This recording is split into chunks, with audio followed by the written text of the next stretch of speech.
Hi, may bukas sa tanan. So, di atay another unboxing parcel from Shopee. Atong i-open guys, kung legit lang.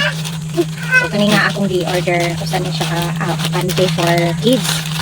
Said, 4 to 5 years old. Atong panahon ko. This is for my daughter.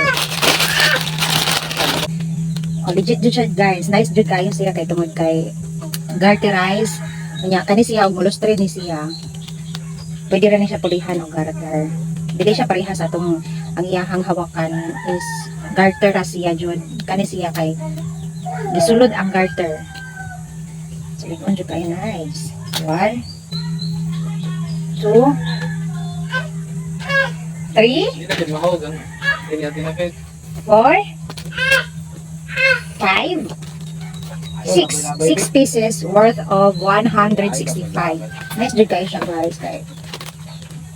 Likon niya, cotton. Nga di ako tayo breed hard guys for 7 to 12 years old.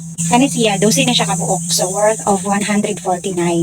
So atong ihapon 1, 2, 3, 4, 5, 6, 7, 8, 9, 10, 11. Ang usaan ay gisuot na ni Timothy. Gisuot na sa akong anak. So thank you for watching and God bless.